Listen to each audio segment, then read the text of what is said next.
사랑하는 여러분, 오늘 우리가 함께 나눌 이야기는 한 사람의 굳건했던 믿음이 어떻게 자신도 모르게 오만함이 되었고, 그 오만함의 끝에서야 비로소 더 깊고 넓은 사랑을 발견하게 되는 여정에 관한 기록입니다. 때로 우리가 진리라고 굳게 믿는 것들이 오히려 우리의 눈을 가리고 타인의 마음을 헤아리지 못하게 만드는 벽이 되기도 합니다.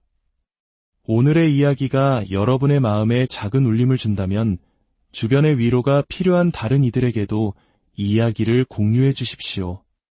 은총을 나누는 가장 좋은 방법은 사랑을 전하는 것이기 때문입니다. 저희의 이야기에 계속 귀 기울여 주시길 원하신다면 구독을 통해 저희와 함께해 주십시오. 여러분의 작은 관심이 저희가 더 많은 빛의 이야기를 전하는 데 큰 힘이 됩니다. 이제 주님의 평화가 여러분과 함께하기를 기원하며 한 시골 마을 목회자의 고백을 시작하겠습니다. 저는 김도현입니다. 하늘제라는 작은 산골 마을에서 거의 20년 동안 복음주의 교회의 목사로 살아왔습니다. 제 신앙의 세계는 명확했고 흙과 백처럼 분명했습니다. 그리고 그 세계 안에서 천주교는 언제나 넘어서는 안 될 선이었습니다. 어릴 적부터 귀에 못이 박히도록 들은 말이 있었습니다. 천주교는 우상 숭배야. 성모 마리아상은 하나님과 우리 사이를 가로막는 거짓된 형상일 뿐이야. 그 앞에 무릎 꿇는 건 십계명을 어기는 죄악이야. 저는 그 가르침을 단 한순간도 의심하지 않았습니다. 그리고 신학교를 졸업하고 목사가 된 후 그 말들은 제 설교의 단골 주제가 되었습니다. 저는 강단 위에서 확신의 참 목소리로 때로는 단호하게 외쳤습니다. 그것만이 유일한 진리인 것처럼 말입니다. 저희 교회 앞 작은 광장에는 아주 오래된 나무 성모상이 하나 있었습니다. 두 손을 경건하게 모은 채 하늘을 바라보는 그 모습은 마을 사람들에게는 너무나 익숙하고 평화로운 풍경이었습니다. 하지만 제게 그 성모상은 그저 하나님과 인간 사이를 가로막는 아무런 생명도 없는 나무 장식물일 뿐이었습니다. 여러분, 저것은 그냥 나무일 뿐입니다. 듣지도 말하지도 움직이지도 못하는 죽은 나무입니다. 제가 광장을 향해 손가락질하며 외치면 예배에 참석한 순박한 신자들은 조용히 고개를 끄덕였습니다. 대부분은 가난했지만 마음만은 순수한 분들이었고 그들은 말없이 저의 강한 믿음을 따랐습니다. 네, 모든 것이 제 뜻대로 흘러가는 듯 보였습니다. 그날이 오기 전까지는 말입니다. 어느 주일 오후였습니다. 광장은 갓 찐 옥수수를 파는 노점상과 바람을 따라 연을 날리는 아이들의 웃음소리로 북적였습니다. 멀리서 성당의 종소리가 오후 5시 미사가 시작됨을 알리고 있었습니다. 그 순간 몇 주 전부터 제 마음속에 차곡차곡 쌓여가던 분노와 그릇된 종교적 열정이 결국 터져나오고 말았습니다. 저는 이것이 하나님의 뜻이라고 이 마을의 우상을 제거해야 한다는 사명감에 불탔습니다. 저는 창고로 가 묵직한 망치를 꺼내 가방에 숨겼습니다. 아내 미경에게는 아무 말 없이 그저 산책 좀 하고 올게라고 짧게 말하고 집을 나섰습니다. 마치 비장한 영화의 한 장면처럼 저는 광장 한가운데로 천천히 걸어갔습니다. 사람들의 시선이 제게로 쏠렸습니다. 저는 아무 말 없이 성모상이 놓인 단상 위로 올라갔습니다. 누군가 다급하게 외쳤습니다. 목사님, 지금 뭐 하시려는 겁니까? 저는 대답 대신 가방에서 망치를 꺼내 들었습니다. 그리고 첫 번째 타격을 가했습니다. 쾅! 나무가 갈라지는 소리는 마치 하늘을 찢는 마른 번개 소리처럼 광장 전체에 섬뜩하게 울려 퍼졌습니다. 나무 파편이 사방으로 튀었고 성모상의 머리는 둔탁한 소리를 내며 굴러떨어졌습니다. 그리고 어느 할머니의 발치에 가서 멈췄습니다. 그 할머니는 마치 친어머니의 주검이라도 본 사람처럼 그 자리에 무릎을 꿇고 통곡하기 시작했습니다. 사람들이 저를 말리려 했지만 저는 광기에 사로잡혀 더욱 크게 외쳤습니다. 이것은 우상 숭배입니다. 이것은 거짓입니다. 오직 예수님만이 우리의 유일한 구원자이십니다. 제 팔은 가늘게 떨리고 있었습니다. 하지만 그것은 후회나 두려움 때문이 아니었습니다. 그건 흥분과 아드레날린 때문이었습니다. 저는 진심으로, 정말 진심으로 하나님께서 하늘에서 저를 보시고 잘했다, 내 충성된 종아라고 칭찬해 주실 것이라 믿어 의심치 않았습니다. 하지만 그렇게 생각한 건 저 혼자뿐이었습니다. 망치를 내려놓았을 때 제 주변에는 무거운 침묵만이 흘렀습니다. 감사도, 감탄도, 그 어떤 긍정의 반응도 없었습니다. 사람들의 눈에는 공포와 혼란, 그리고 형언할 수 없는 깊은 슬픔이 담겨 있었습니다. 그때 아기를 아는 한 젊은 여성이 제게 다가와 떨리는 목소리로 말했습니다. 당신은, 제 희망을 부쉈어요. 그 한마디가 거대한 돌덩이가 되어 제 가슴을 내리쳤습니다. 잠시 후 마을 자치회 사람들이 왔지만 그들은 저를 체포하지도 꾸짖지도 않았습니다. 그저 조용히 저를 부축해 집으로 데려다 주었습니다. 그것이 저에 대한 마지막 존경의 표시였을까요? 아니면 차마 말을 잇지 못할 부끄러움 때문이었을까요? 그날 밤 수요 기도회가 열리는 교회는 텅 비어 있었습니다. 불은 환하게 켜져 있었지만 길고 낡은 의자마다 주인을 잃은 빈 공간만이 저를 응시하고 있었습니다. 아내 미경은 저녁상을 차렸지만 아무 말도 하지 않았습니다. 매일 하던 식사 기도조차 하지 않았습니다. 그 침묵은 어떤 절규보다 더 무겁고 날카롭게 제 영혼을 핥히었습니다. 잠자리에 들기 전 제 손을 내려다보았습니다. 수많은 성경 책장을 넘겼던 손, 수십 명의 성도들에게 세례를 베풀었던 손. 하지만 이제는 푸른 페인트 자국과 날카로운 나무 조각들로 얼룩진 파괴의 손이 되어 있었습니다. 밤새 잠을 이룰 수 없었습니다. 새벽녘, 거울 앞에 선 제 모습은 낯설었습니다. 그리고 스스로에게 물었습니다. 내가 너무 멀리 간 건 아닐까? 하지만 그 순간에도 제 안의 교만은 속삭였습니다. 아니, 나는 옳았어. 틀린 건 그들이야. 그날 이후 모든 것이 변했습니다. 월요일 아침, 평소처럼 교회 문을 열고 설교 준비를 했지만 새벽 기도회에 아무도 오지 않았습니다. 화요일도, 수요일도, 그리고 다음 주일이 되어도 예배당은 텅 비었습니다. 그곳은 더 이상 하나님을 찾는 거룩한 공간이 아니라 저의 회한과 고독만이 메아리치는 텅 빈 장소가 되어갔습니다. 길거리에서 마주치는 사람들은 저를 피해 반대편으로 걸었습니다. 빵집 아주머니는 제 인사를 받지 않았고 정육점 주인은 황급히 눈을 돌렸습니다. 동네 아이들조차 저를 보면 겁을 먹고 제 어머니의 등 뒤로 숨었습니다. 하지만 무엇보다 가장 아팠던 건 바로 집안의 침묵이었습니다. 아내 미경은 여전히 저를 위해 밥을 짓고 옷을 챙겼지만 그녀의 목소리에는 예전과 다른 너무나도 부드럽고 슬픈 기운이 담겨 있었습니다.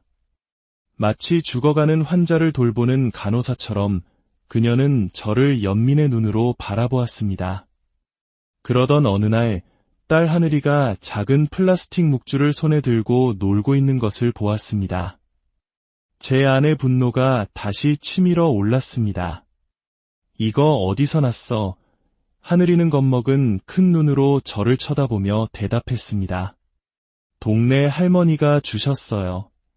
아무 말 안 해도 다 들어주는 엄마 같은 분이 준 거래요.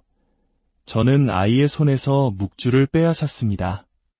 차마 아이에게 소리치지는 못했지만 그 말이 하루 종일 제 머릿속을 떠나지 않았습니다. 아무 말 안 해도 다 들어주는 엄마 같은 분, 바로 그 주에 하늘이가 갑자기 아프기 시작했습니다. 처음에는 단순한 감기련이 했습니다. 하지만 단순한 열이 아니었습니다. 밤새 그치지 않는 기침, 탈진, 그리고 아이의 눈빛이 이상하게 흐려지기 시작했습니다. 마을 병원부터 시내의 큰 병원까지 세 곳을 돌았지만 의사들은 고개만 저을 뿐이었습니다. 어떤 약도, 어떤 치료도 효과가 없었습니다. 딸은 침대에 누워 힘없는 목소리로 제게 말했습니다. 아빠, 예수님 노래 불러줘. 저는 울음을 삼키며 찬송가를 불렀지만 제 가슴속은 텅 비어 있었습니다. 이상하게도 제 기도가 하늘에 닿지 않는 것 같았습니다. 절망, 목회자로서 처음 느껴보는 지독한 두려움이었습니다. 금식도 했습니다. 딸의 작은 몸 위에 성경을 얹고 밤새도록 간절히 부르짖었습니다. 하지만 아무런 응답도 그 어떤 작은 변화도 없었습니다. 어느 깊은 새벽, 저는 거실로 나가 차가운 마룻바닥에 무릎을 꿇었습니다. 하지만 입을 열 수가 없었습니다. 어떤 기도도 나오지 않았습니다. 그저 어린아이처럼 소리 없이 울었습니다. 그리고 그 차가운 공기 속에서 저는 처음으로 깨달았습니다. 문제는 마을 사람들이 저를 버린 것이 아니었습니다. 하늘이 침묵하고 있었습니다. 하나님이 잔인해서가 아니었습니다. 제가 너무나 교만했기 때문이었습니다. 그 침묵은 벌이 아니었습니다. 그것은 깨달음을 위한 하나님의 방식이었습니다. 나는 나무 조각을 부순 것이 아니라 사람들의 희망을 부쉈구나. 저마다의 아픔을 안고 그 앞에서 위로받던 그 마음들을 내가 망치로 부쉈구나. 그때 광장에서 무릎 꿇고 기도하던 할머니들의 모습이 떠올랐습니다. 떨리는 손으로 묵주를 쥐고 있던 그 평화로운 눈빛. 예전에는 그것이 미신이고 연약한 자들의 자기 위안이라 생각했습니다. 하지만 이제는 알 것 같았습니다.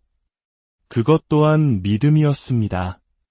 제가 이해하지 못했을 뿐 그들의 삶 속에서 분명히 존재하는 진짜 믿음이었습니다. 며칠 뒤 하늘이의 상태는 더 나빠졌습니다. 고열에 시달리며 환각을 보기 시작했습니다. 알 수 없는 이름을 부르고 잠꼬대처럼 속삭였습니다. 그분이 지켜준대. 아빠가 진심으로 보길 바란대. 그 말에 등골이 오싹해졌습니다. 누가 그런 말을 했어? 물었지만 딸은 이미 깊은 잠에 빠져 있었습니다. 그날 밤도 잠을 이루지 못한 채 거실에 앉아 있었습니다. 그리고 문득 아주 오래전 어린 시절의 기억 하나가 떠올랐습니다. 돌아가신 할머니가 성모님 초상화 앞에서 조용히 촛불을 켜던 기억, 그리고 어머니가 임종 직전 제 손을 꼭 잡으며 남기셨던 유언. 아들아, 예수님의 어머니를 절대 부정하지 말아라. 그분은 우리를 위해 늘 기도하시는 분이란다. 하지만 저는 그분을 부정했습니다. 망치로 깨부수고 입으로는 조롱했습니다. 그리고 지금 제 딸과 저의 삶은 깊은 침묵 속에 갇혀 있었습니다. 그때였습니다. 제 안에서 무언가 아주 작은 것이 시작되고 있었습니다. 그날 밤 저는 꿈을 꾸었습니다. 평생 잊을 수 없는 꿈이었습니다. 꿈속에서 저는 아무도 없는 황량한 들판을 헤매고 있었습니다. 하늘은 잿빛이었고 나무들은 모두 말라 비틀어져 있었으며 차가운 바람이 제 뺨을 사정없이 스쳤습니다. 저는 방향도 없이 걸으며 목 놓아 소리쳤습니다. 하늘아, 우리 딸 하늘아, 어디 있니? 하지만 되돌아오는 건 텅 빈 메아리뿐이었습니다. 그러다 저 멀리 언덕 위에 희미한 빛이 보였습니다. 그리고 그 빛 가운데 한 여인이 서 있었습니다. 파란 망토를 두르고 분홍빛 원피스를 입은 그녀는 맨발로 땅 위에 서 있었지만 마치 공중에 떠 있는 듯 신비로웠습니다. 그녀의 얼굴은 더없이 부드러웠고 그 눈빛에는 저를 향한 판단이나 정죄가 아니라 깊은 연민과 슬픔이 담겨 있었습니다. 그녀는 말없이 손을 들어 한 곳을 가리켰습니다. 그 손끝을 따라 고개를 돌렸을 때 저는 숨을 쉴 수가 없었습니다. 그곳에는 바로 제가 망치로 부쉈던 성모상의 조각들이 어지럽게 흩어져 있었습니다. 깨진 머리, 부러진 손, 먼지에 덮인 별무늬 망토 조각들. 저는 무언가 해명하고 싶었습니다. 저는 단지 믿음을 지키고 싶었을 뿐입니다. 진리를 수호하려 했습니다. 하지만 제 입은 무겁게 닫혀 열리지 않았습니다. 그녀는 조용히 제게 다가와 제 이마에 부드럽게 손을 얹었습니다. 그리고 세상에서 가장 부드러운 목소리로 말했습니다. 내 아들이 너를 기다리고 있단다. 하지만 먼저 어머니의 마음을 이해해야 한다. 그 말과 함께 저는 꿈에서 깨어났습니다. 숨이 턱까지 차올랐고 온몸은 식은땀으로 흠뻑 젖어 있었습니다. 시계를 보니 정확히 새벽 3시 33분이었습니다. 저는 즉시 하늘이의 방으로 달려갔습니다. 놀랍게도 아이는 그동안의 고통스러운 모습과는 달리 너무나 평온한 얼굴로 잠들어 있었습니다. 몸의 떨림도 멈췄고 이마에 손을 대어보니 뜨거웠던 열도 거짓말처럼 내려 있었습니다. 저는 조용히 아이 곁에 앉아 잠든 얼굴을 하염없이 바라보았습니다. 그리고 다시금 꿈속의 그 여인, 그 얼굴이 떠올랐습니다. 그녀는 자신의 이름을 말하지 않았지만 저는 알 수 있었습니다. 바로 그분이었습니다. 마리아, 예수님의 어머니. 제가 그토록 거부하고 조롱하고 망치로 부쉈던 바로 그분이었습니다. 그런데 그녀는 저를 꾸짖지 않았습니다. 대신 아픈 제 딸을 품에 안고 제가 돌아오기를 침묵 속에서 기다리고 있었던 것입니다. 그날 새벽, 저는 잠들지 못한 채 저의 과거를 더듬었습니다. 강단에서 외쳤던 증오의 말들, 제가 짓밟았던 다른 이들의 신앙, 그리고 무시했던 그들의 간절한 기도를 떠올렸습니다. 모든 것이 거대한 파도처럼 제게 밀려왔습니다. 그때 어머니가 유품으로 남겨주신 작은 은총의 성모 메달이 생각났습니다. 목사가 된 후 이것은 우상이라며 분노에 차 서재 깊숙한 상자 안에 숨겨두었던 바로 그 물건이었습니다. 저는 교회 창고 구석에서 먼지 쌓인 낡은 상자를 꺼냈습니다. 그 안에는 오래된 찬송가 노트와 낡은 초들, 그리고 변색된 그 메달이 있었습니다. 그것을 손에 쥐는 순간 눈물이 터져 나왔습니다. 슬픔의 눈물이 아니라 아주 오래된 그리움의 눈물이었습니다. 저는 메달을 꼭 쥐고 혼잣말처럼 속삭였습니다. 만약 정말 당신께서 아직 저의 목소리를 들으신다면 제가 어떻게 해야 할지 알려주세요. 그날은 수요일이었습니다. 마을은 여전히 저를 향해 차가웠지만 제 안에서는 무언가 달라지고 있었습니다. 마음속 깊은 곳에 있던 단단한 교만의 벽이 무너져 내리고 그 자리에 새로운 감정이 피어나고 있었습니다. 약국에 들러 하늘이를 위한 약을 사서 돌아오는 길이었습니다. 광장을 지나려는데 작고 허리가 굽은 할머니 한 분이 저를 불러 세웠습니다.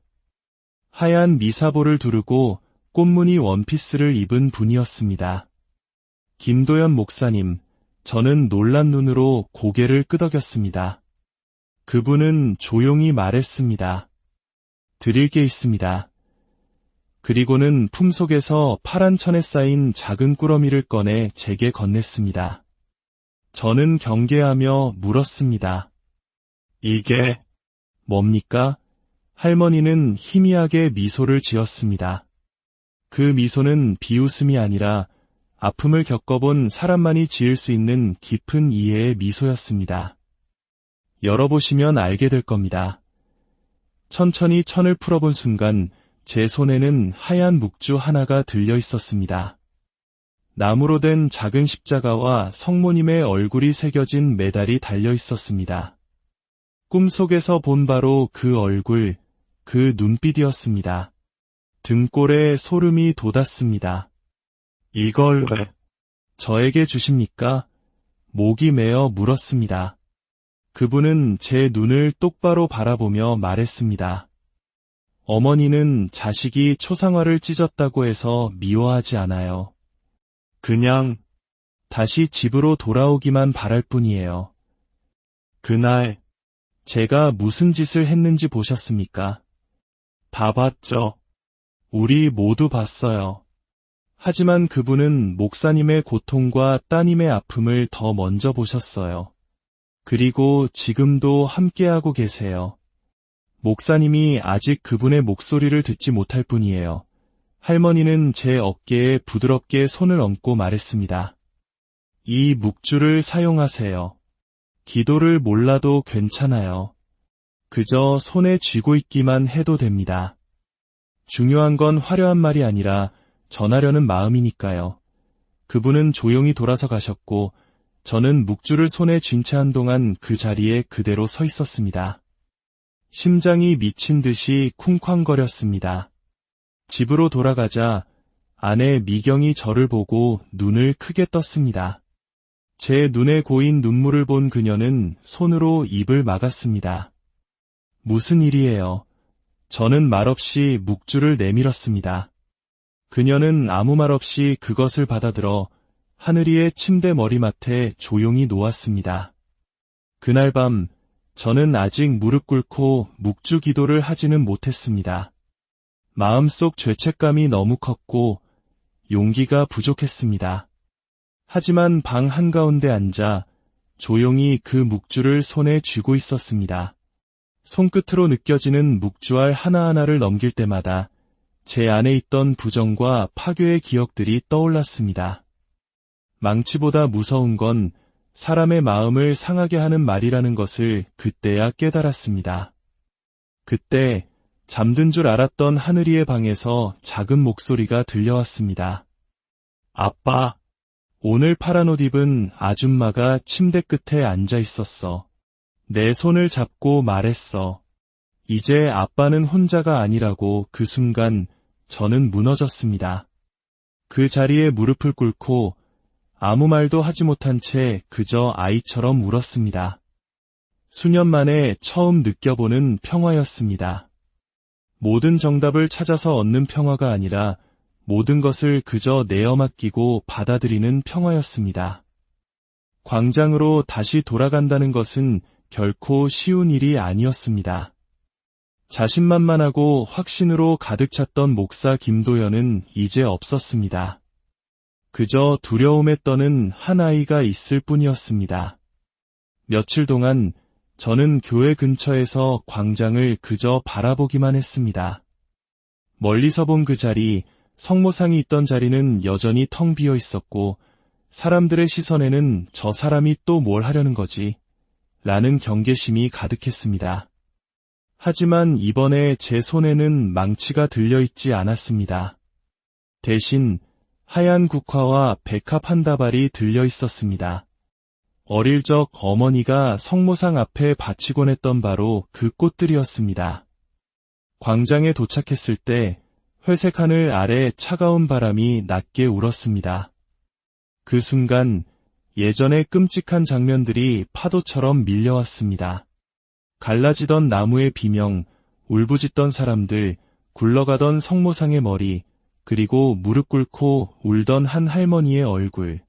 목이 타고 가슴이 쿵쾅거렸지만 저는 발걸음을 멈추지 않았습니다.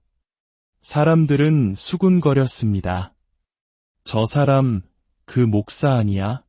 또 무슨 짓을 하려고 오는 거야? 저는 아무 말도 하지 않았습니다. 텅 빈 받침대 앞에 다가가 조용히 무릎을 꿇었습니다. 그리고 가져온 꽃을 놓았습니다. 제 이마가 차가운 바닥에 닿는 순간 가슴속에서 뜨거운 눈물이 솟구쳤습니다. 제가 몰랐습니다. 부정했습니다. 제 무지에서 비롯된 분노로 당신을 부쉈습니다. 그럼에도 당신은 저를 찾아오셨습니다. 누가 보고 있는지, 어떤 시선이 쏟아지는지는 상관없었습니다.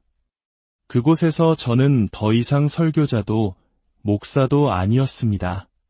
그저 용서를 구하는 한 사람의 자식일 뿐이었습니다. 제가 믿고 싶었던 건 오직 하나님 한 분뿐이었습니다. 하지만 이제야 알겠습니다. 당신은 결코 그분을 가리거나 대체하려 한 적이 없었다는 것을. 당신은 늘 그분을 향해 조용히 손가락질하며 말씀하셨습니다. 저분을 따르세요. 라고 꽃을 놓고 일어서려던 순간 등 뒤에서 조용한 발소리가 들렸습니다. 고개를 돌려보니 하얀 미사보를 쓴 여성들이 천천히 다가오고 있었습니다.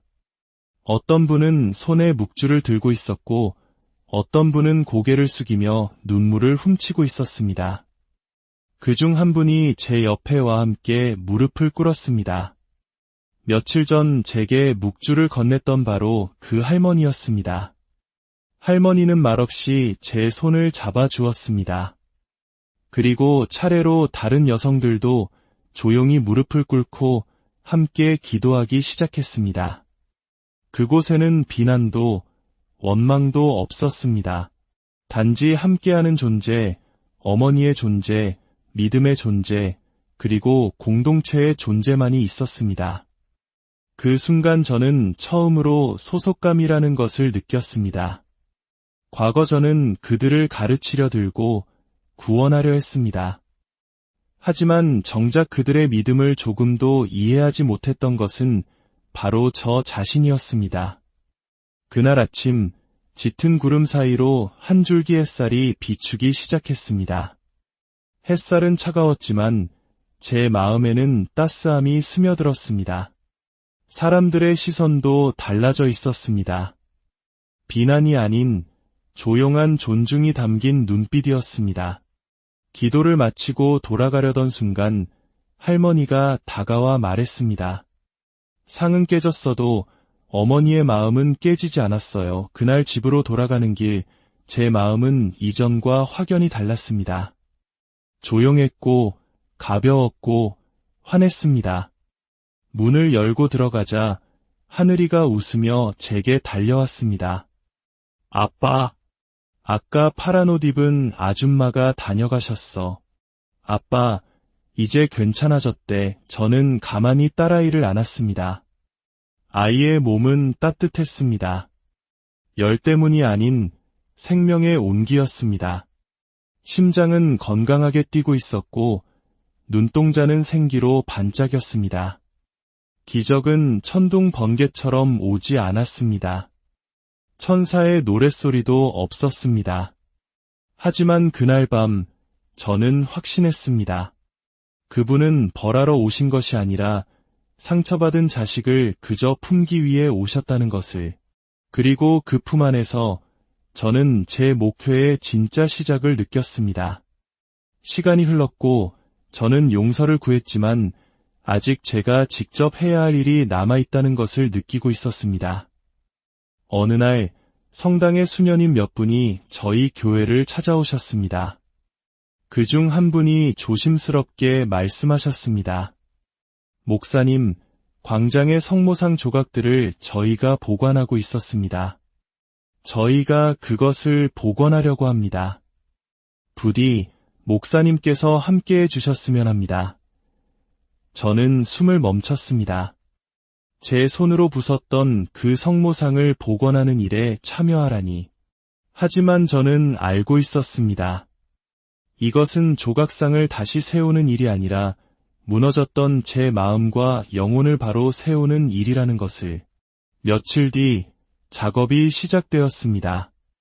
한 조각 한 조각 먼지를 털고 물로 닦으며 저는 마치 제 영혼의 상처를 씻는 것처럼 느꼈습니다. 완전히 망가져버린 성모님의 손을 조심스럽게 다듬으며 저는 속으로 기도했습니다. 이 손으로 사람들의 눈물을 닦아주셨겠지요. 저는 그 손을 망치로 부쉈습니다. 하지만 이제 다시 제 손으로 그 손을 세워드릴 수 있게 해주십시오. 3주간의 복원 작업이 끝났습니다. 성모상은 다시 온전한 모습을 찾았지만 이전과 달라진 점이 하나 있었습니다. 바로 완벽하게 메워지지 않은 흠집들이었습니다. 하지만 바로 그 상처의 흔적들이 그분의 얼굴을 더 인간적이고 더 자비롭게 만들어 주었습니다. 수녀님은 이렇게 말했습니다. 이 흠집은 용서의 상징이고 회복의 기록이에요. 제막식은 주일 오전에 열렸습니다. 신부님은 저를 무대 위로 불렀습니다.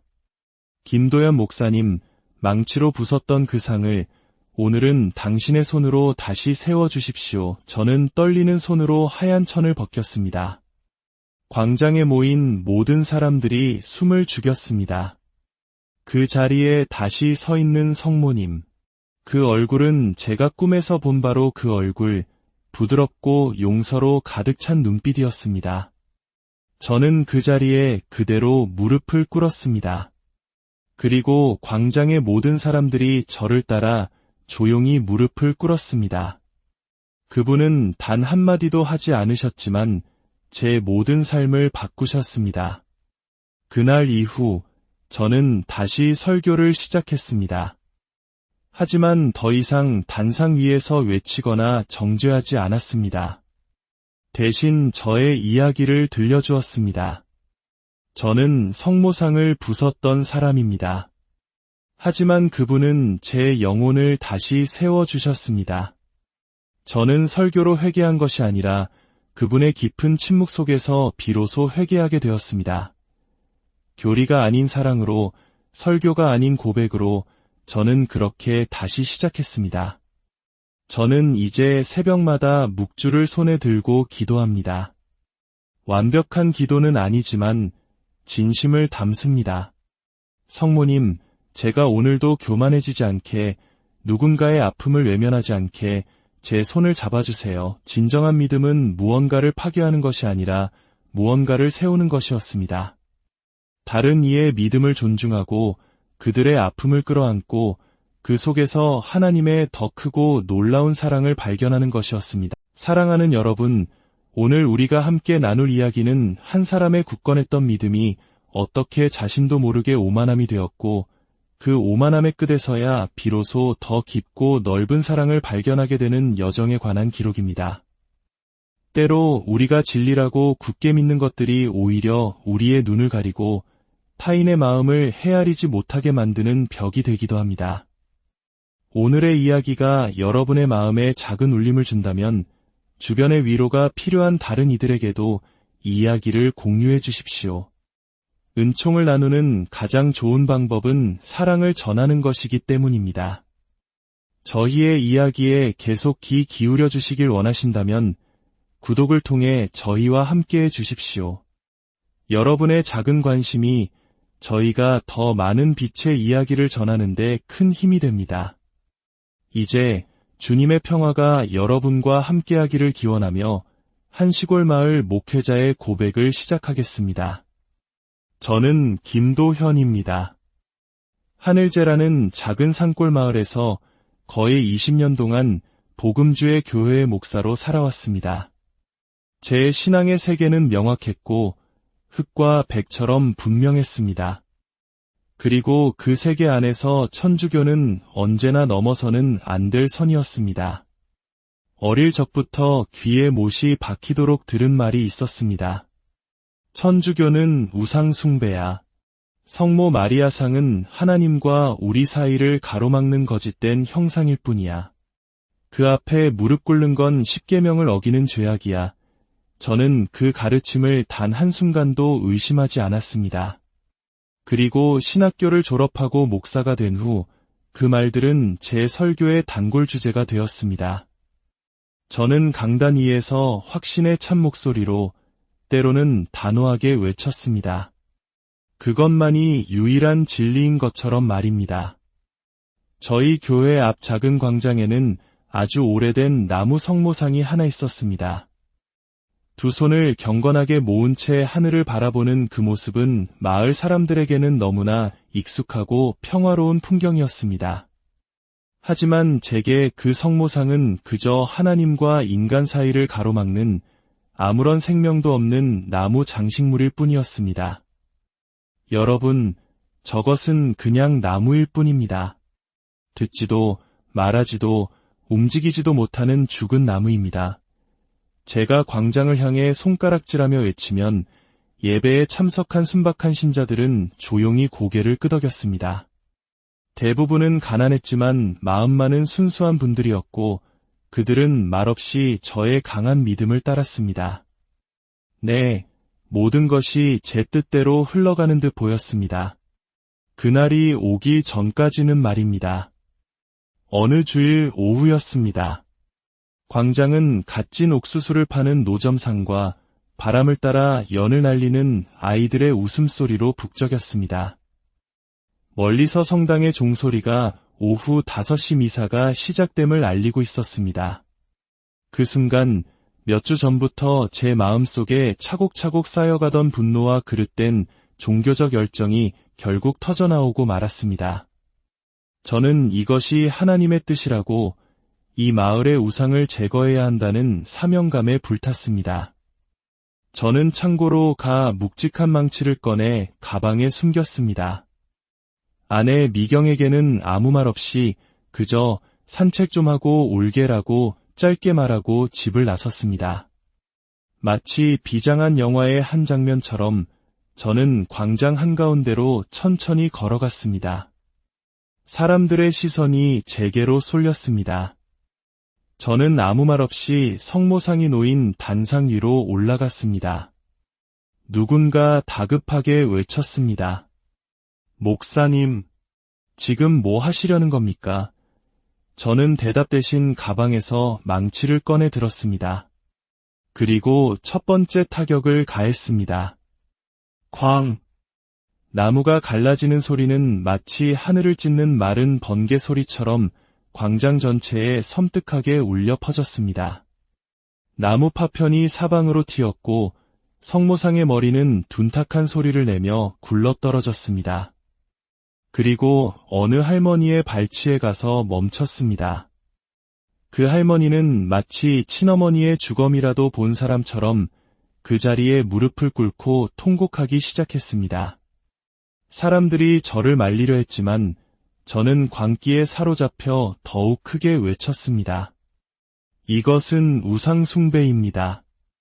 이것은 거짓입니다. 오직 예수님만이 우리의 유일한 구원자이십니다. 제 팔은 가늘게 떨리고 있었습니다. 하지만 그것은 후회나 두려움 때문이 아니었습니다. 그건 흥분과 아드레날린 때문이었습니다. 저는 진심으로, 정말 진심으로 하나님께서 하늘에서 저를 보시고 잘했다, 내 충성된 종아라고 칭찬해 주실 것이라 믿어 의심치 않았습니다. 하지만 그렇게 생각한 건 저 혼자뿐이었습니다. 망치를 내려놓았을 때 제 주변에는 무거운 침묵만이 흘렀습니다. 감사도, 감탄도, 그 어떤 긍정의 반응도 없었습니다. 사람들의 눈에는 공포와 혼란, 그리고 형언할 수 없는 깊은 슬픔이 담겨 있었습니다. 그때 아기를 아는 한 젊은 여성이 제게 다가와 떨리는 목소리로 말했습니다. 당신은 제 희망을 부쉈어요. 그 한마디가 거대한 돌덩이가 되어 제 가슴을 내리쳤습니다. 잠시 후 마을 자치회 사람들이 왔지만 그들은 저를 체포하지도 꾸짖지도 않았습니다. 그저 조용히 저를 부축해 집으로 데려다 주었습니다. 그것이 저에 대한 마지막 존경의 표시였을까요? 아니면 차마 말을 잇지 못할 부끄러움 때문이었을까요? 그날 밤 수요 기도회가 열리는 교회는 텅 비어 있었습니다. 불은 환하게 켜져 있었지만 길고 낡은 의자마다 주인을 잃은 빈 공간만이 저를 응시하고 있었습니다. 아내 미경은 저녁상을 차렸지만 아무 말도 하지 않았습니다. 매일 하던 식사 기도조차 하지 않았습니다. 그 침묵은 어떤 절규보다 더 무겁고 날카롭게 제 영혼을 핥히었습니다. 잠자리에 들기 전 제 손을 내려다보았습니다. 수많은 성경 책장을 넘겼던 손, 수십 명의 성도들에게 세례를 베풀었던 손.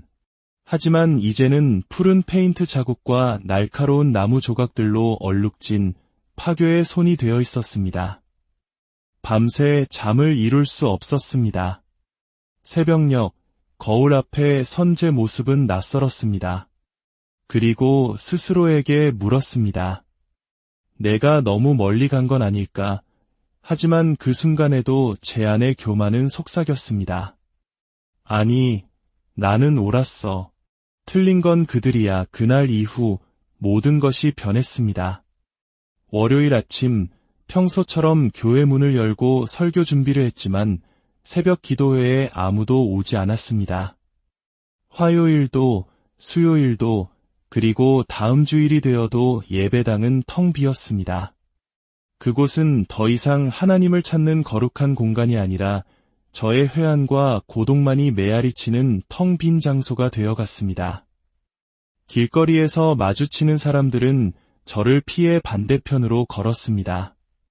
빵집 아주머니는 제 인사를 받지 않았고 정육점 주인은 황급히 눈을 돌렸습니다.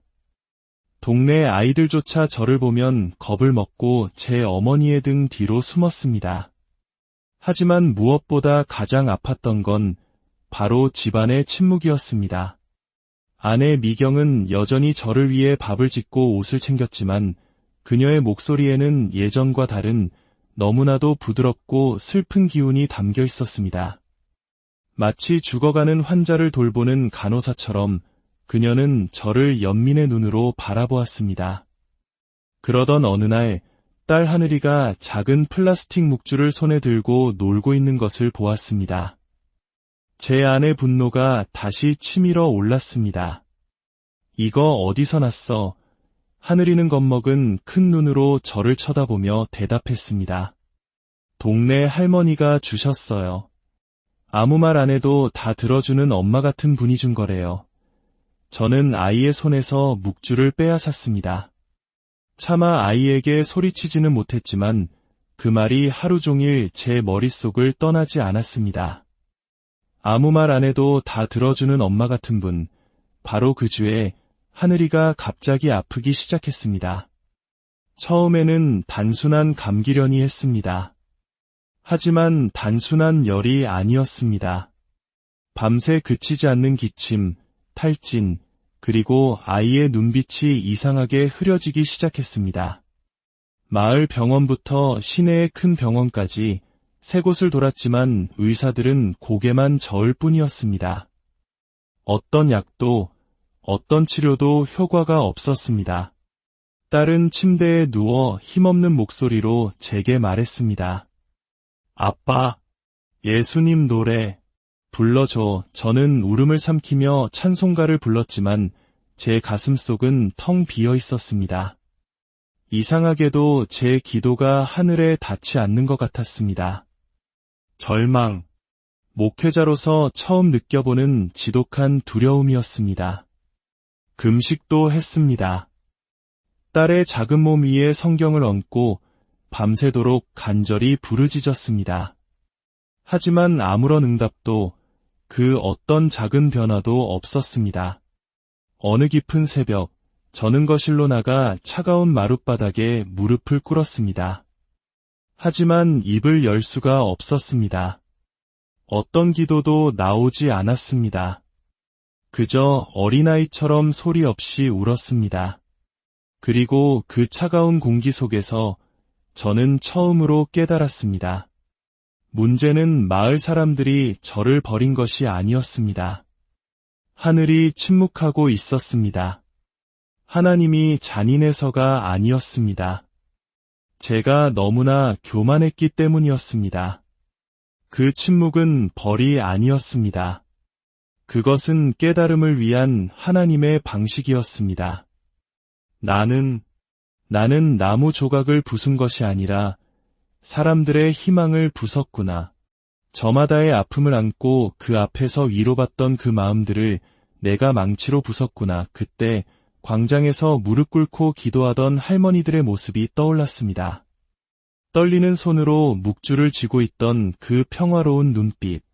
예전에는 그것이 미신이고 연약한 자들의 자기 위안이라 생각했습니다. 하지만 이제는 알 것 같았습니다. 그것 또한 믿음이었습니다.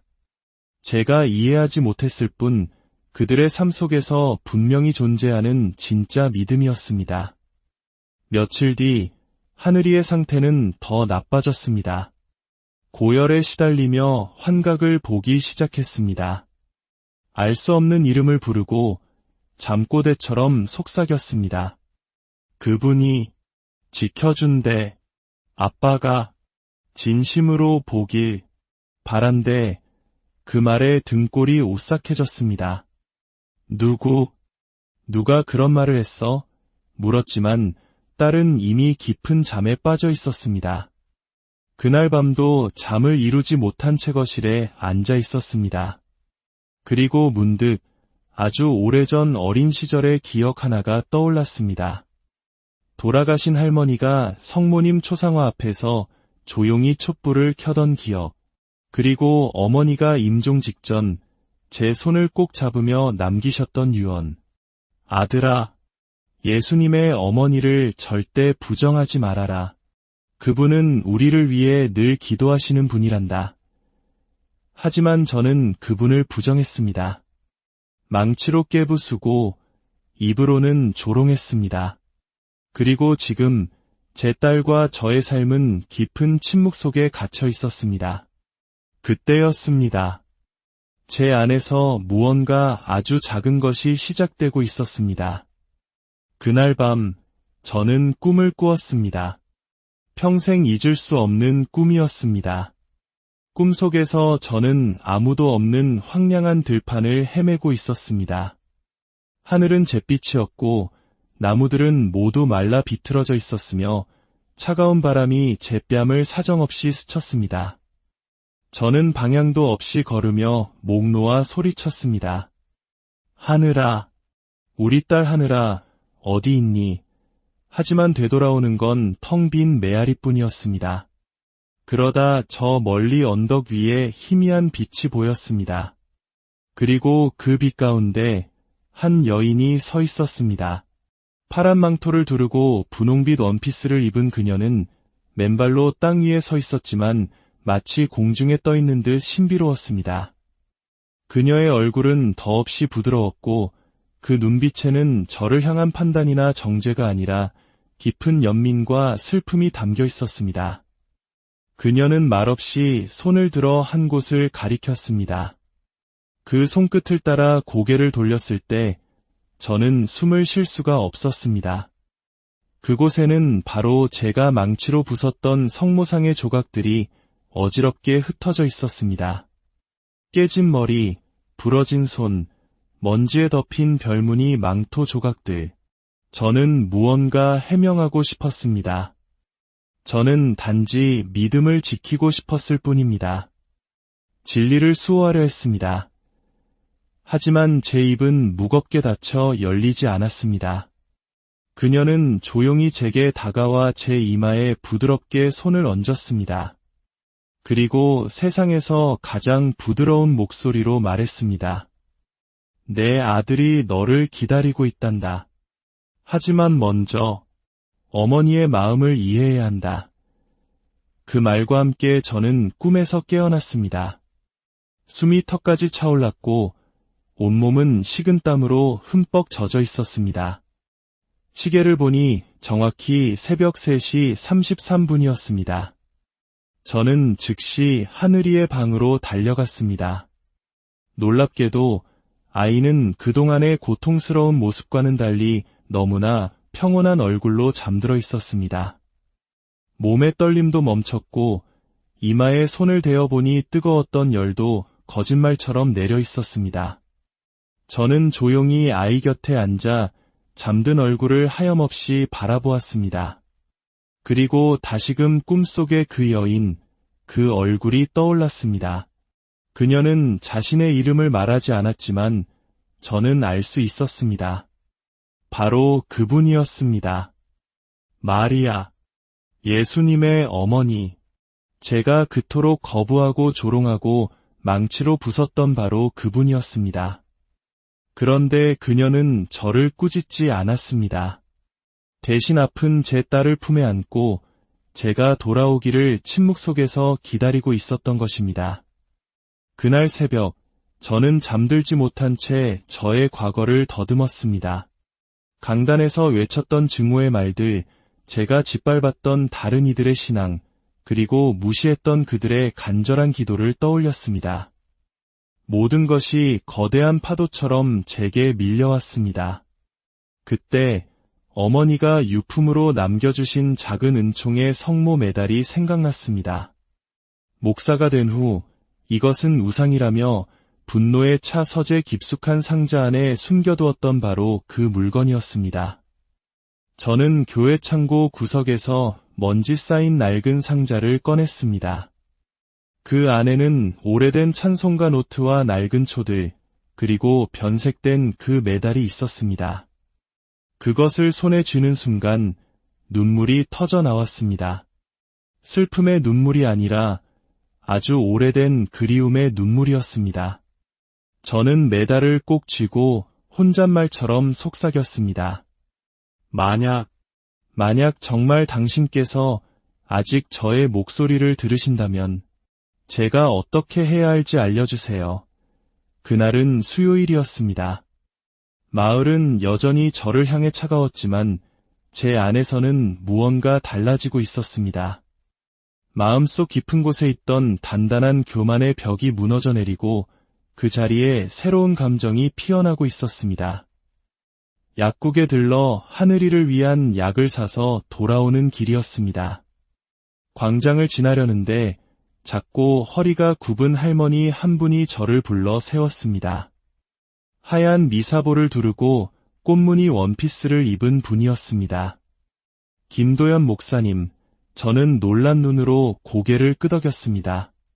그분은 조용히 말했습니다. 드릴 게 있습니다. 그리고는 품속에서 파란 천에 쌓인 작은 꾸러미를 꺼내 제게 건넸습니다. 저는 경계하며 물었습니다. 이게 뭡니까? 할머니는 희미하게 미소를 지었습니다. 그 미소는 비웃음이 아니라 아픔을 겪어본 사람만이 지을 수 있는 깊은 이해의 미소였습니다. 열어보시면 알게 될 겁니다. 천천히 천을 풀어본 순간 제 손에는 하얀 묵주 하나가 들려 있었습니다. 나무로 된 작은 십자가와 성모님의 얼굴이 새겨진 메달이 달려 있었습니다. 꿈속에서 본 바로 그 얼굴, 그 눈빛이었습니다. 등골에 소름이 돋았습니다. 이걸 왜 저에게 주십니까?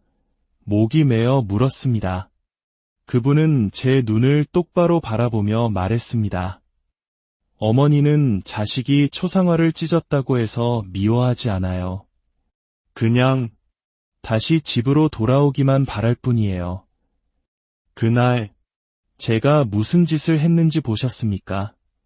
다 봤죠. 우리 모두 봤어요. 하지만 그분은 목사님의 고통과 따님의 아픔을 더 먼저 보셨어요. 그리고 지금도 함께하고 계세요. 목사님이 아직 그분의 목소리를 듣지 못할 뿐이에요. 할머니는 제 어깨에 부드럽게 손을 얹고 말했습니다. 이 묵주를 사용하세요. 기도를 몰라도 괜찮아요.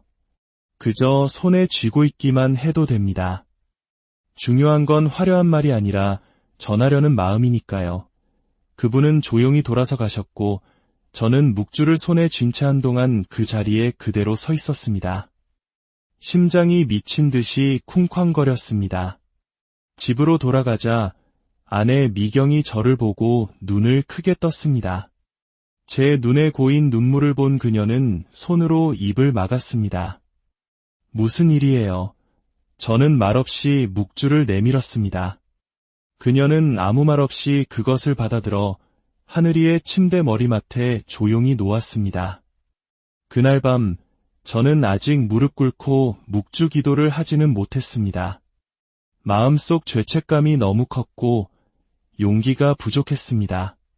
하지만 방 한가운데 앉아 조용히 그 묵주를 손에 쥐고 있었습니다.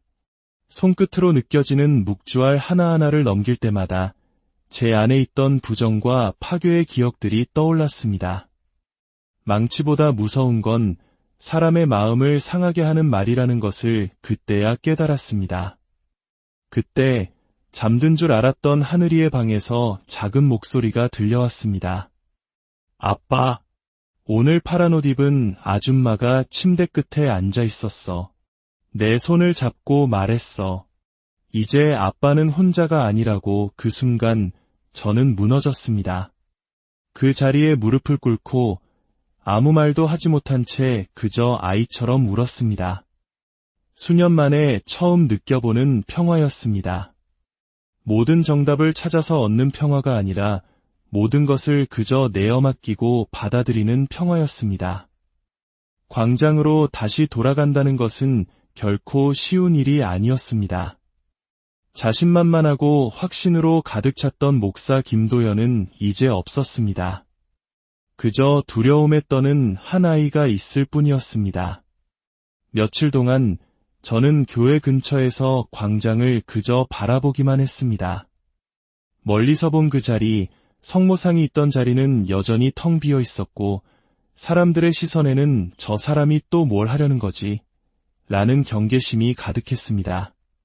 하지만 이번에 제 손에는 망치가 들려있지 않았습니다. 대신 하얀 국화와 백합 한 다발이 들려있었습니다. 어릴 적 어머니가 성모상 앞에 바치곤 했던 바로 그 꽃들이었습니다. 광장에 도착했을 때 회색 하늘 아래 차가운 바람이 낮게 울었습니다. 그 순간 예전의 끔찍한 장면들이 파도처럼 밀려왔습니다. 갈라지던 나무의 비명, 울부짖던 사람들, 굴러가던 성모상의 머리, 그리고 무릎 꿇고 울던 한 할머니의 얼굴. 목이 타고 가슴이 쿵쾅거렸지만 저는 발걸음을 멈추지 않았습니다. 사람들은 수군거렸습니다. 저 사람, 그 목사 아니야? 또 무슨 짓을 하려고 오는 거야? 저는 아무 말도 하지 않았습니다. 텅 빈 받침대 앞에 다가가 조용히 무릎을 꿇었습니다. 그리고 가져온 꽃을 놓았습니다. 제 이마가 차가운 바닥에 닿는 순간 가슴속에서 뜨거운 눈물이 솟구쳤습니다. 제가 몰랐습니다. 부정했습니다. 제 무지에서 비롯된 분노로 당신을 부쉈습니다. 그럼에도 당신은 저를 찾아오셨습니다. 누가 보고 있는지, 어떤 시선이 쏟아지는지는 상관없었습니다. 그곳에서 저는 더 이상 설교자도 목사도 아니었습니다. 그저 용서를 구하는 한 사람의 자식일 뿐이었습니다. 제가 믿고 싶었던 건 오직 하나님 한 분뿐이었습니다. 하지만 이제야 알겠습니다. 당신은 결코 그분을 가리거나 대체하려 한 적이 없었다는 것을. 당신은 늘 그분을 향해 조용히 손가락질하며 말씀하셨습니다. 저분을 따르세요. 라고 꽃을 놓고 일어서려던 순간 등 뒤에서 조용한 발소리가 들렸습니다. 고개를 돌려보니 하얀 미사보를 쓴 여성들이 천천히 다가오고 있었습니다. 어떤 분은 손에 묵주를 들고 있었고 어떤 분은 고개를 숙이며 눈물을 훔치고 있었습니다. 그중 한 분이 제 옆에와 함께 무릎을 꿇었습니다. 며칠 전 제게 묵주를 건넸던 바로 그 할머니였습니다. 할머니는 말없이 제 손을 잡아주었습니다. 그리고 차례로 다른 여성들도 조용히 무릎을 꿇고 함께 기도하기 시작했습니다. 그곳에는 비난도 원망도 없었습니다. 단지 함께하는 존재, 어머니의 존재, 믿음의 존재, 그리고 공동체의 존재만이 있었습니다. 그 순간 저는 처음으로 소속감이라는 것을 느꼈습니다. 과거 저는 그들을 가르치려 들고 구원하려 했습니다. 하지만 정작 그들의 믿음을 조금도 이해하지 못했던 것은 바로 저 자신이었습니다. 그날 아침